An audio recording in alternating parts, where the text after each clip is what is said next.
My visa has been cancelled. I've been facing deportation since 2024. I have lost everything I've worked hard for. A Nigerian has now discovered that his ghost wife is living in the UK. What you're about to hear will shock you. This is a story that we can all learn from. In 2019, a young man named Makinde, this is the face of Makinde. This is the real face of this man. He met this man, Pastor Arigbeshola Shonwalo Olu. The pastor was Makinde's spiritual father. He is the pastor of Celestial Church of Christ, Jerusalem Parish in Ado Ekiti State. He was Makande's spiritual father. He was guiding Makande. He was the man that baptized Makande. When Makande met this man, they became friends. After some time, Makande started asking him, Pastor, you have a lot of friends abroad and they are doing well.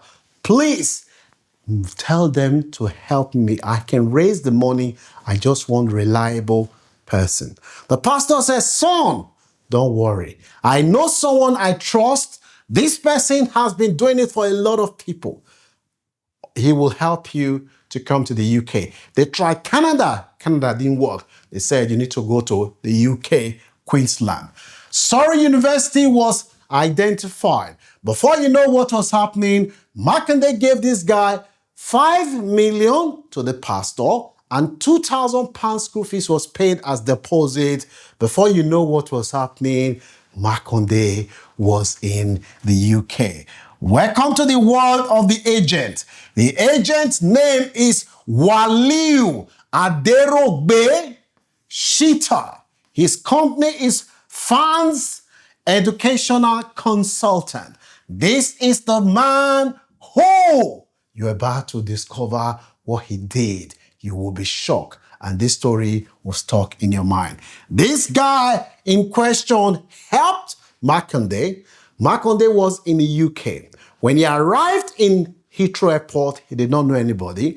He contacted his spiritual daddy in Nigeria, the pastor. The pastor then said, look, there's nothing you can do. You're in the UK, sort yourself out. Makinde then went to Surrey University. I need somewhere to stay. When he went there, they said, okay, we can tell that you are our student, but we need to access your portal. In order for you to access it, we need your email. When Makinde said, which email? He gave them the email. They said, no, not this email. The email that you use to set up this account when you were dealing with us. Makinde said, I don't know which email you're talking about.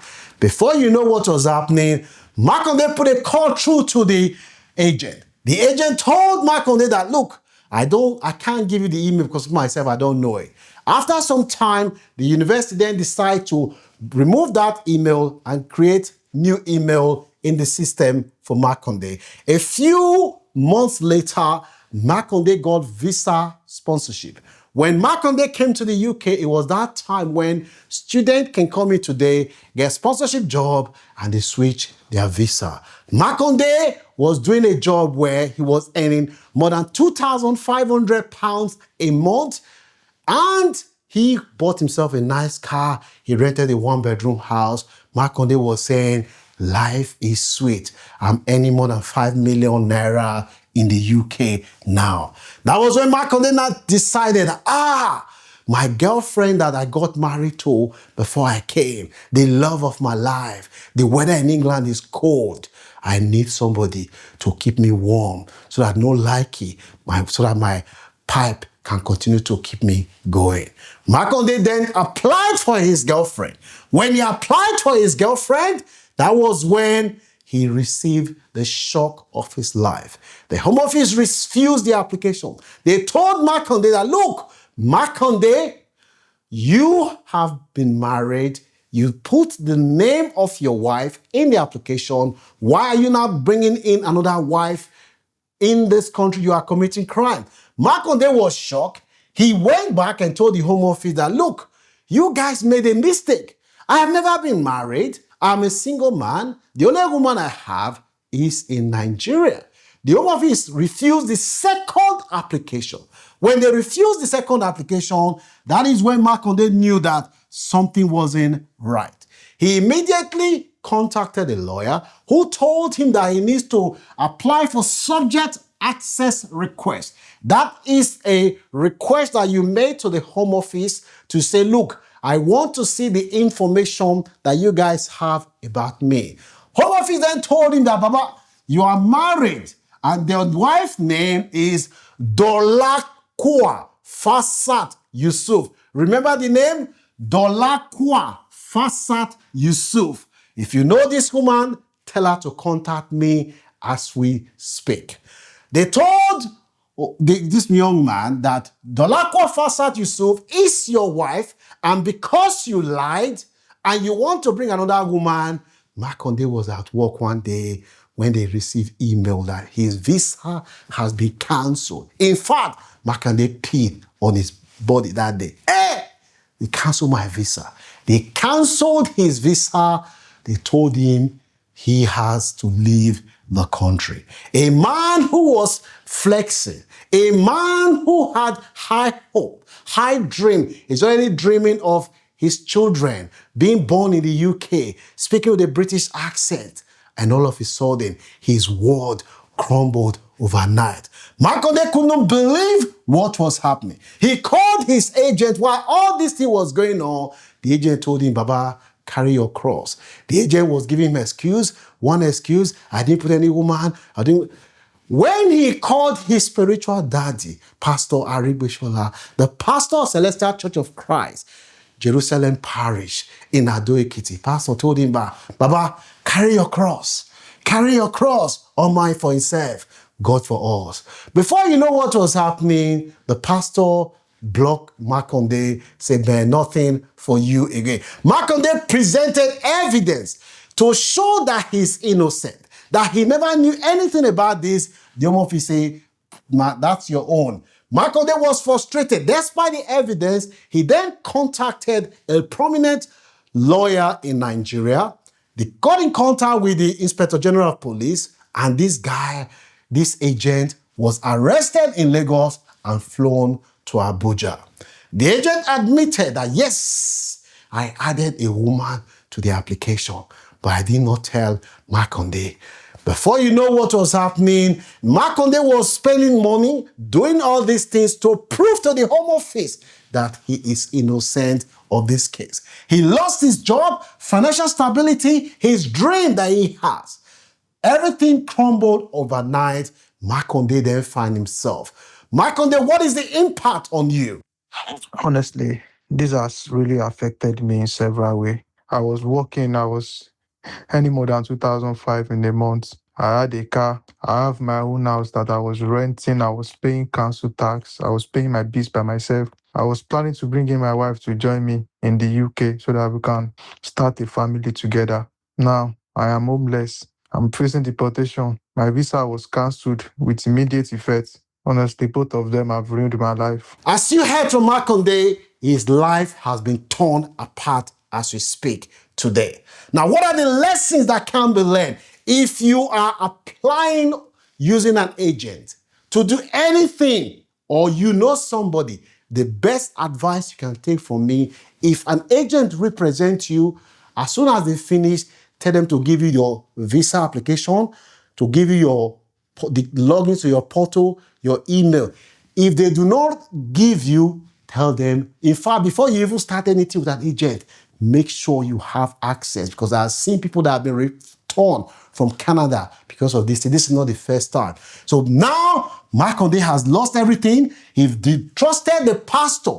He believed that his spiritual daddy, the father that used to take him to Mountain Orioke for prayers, the pastor will never mislead him.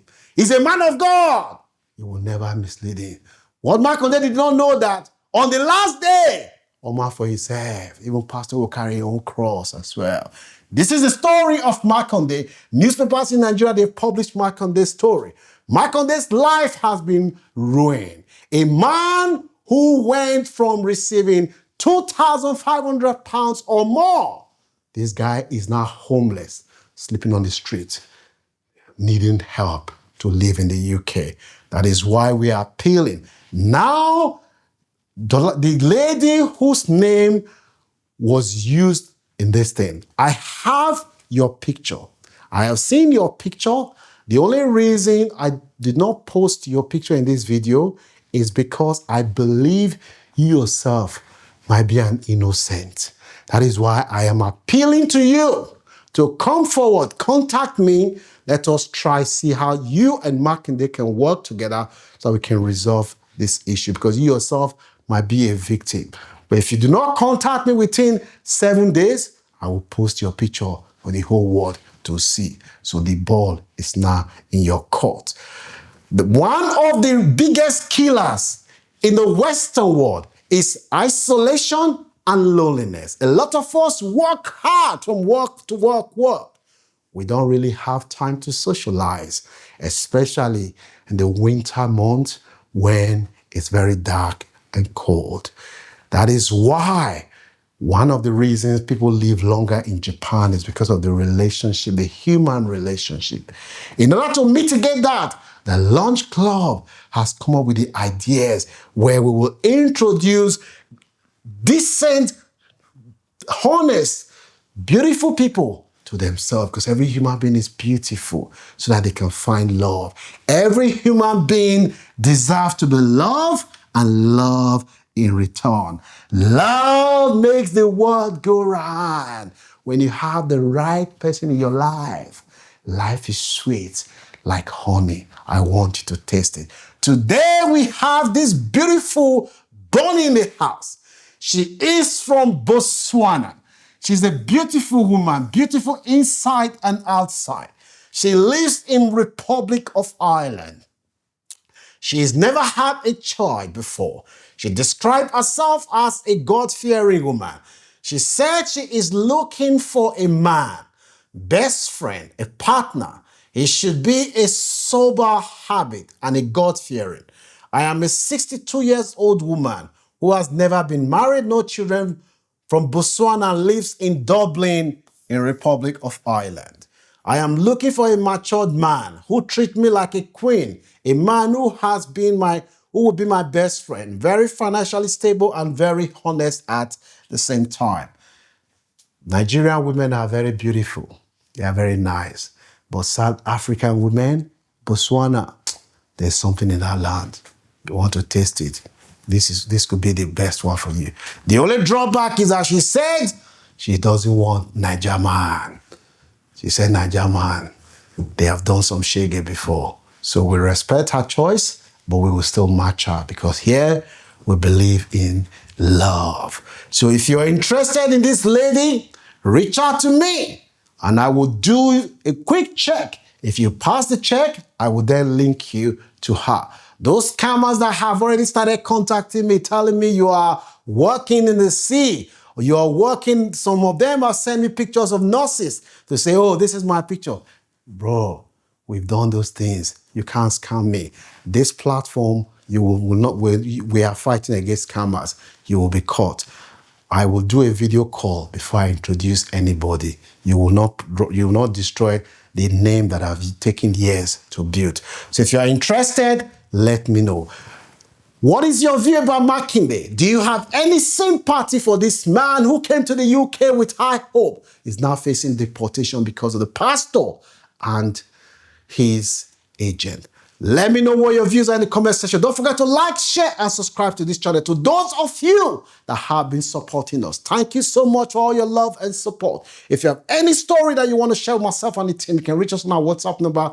We will always consider sharing if we think that lessons can be learned. Peace and love. I'll see you soon.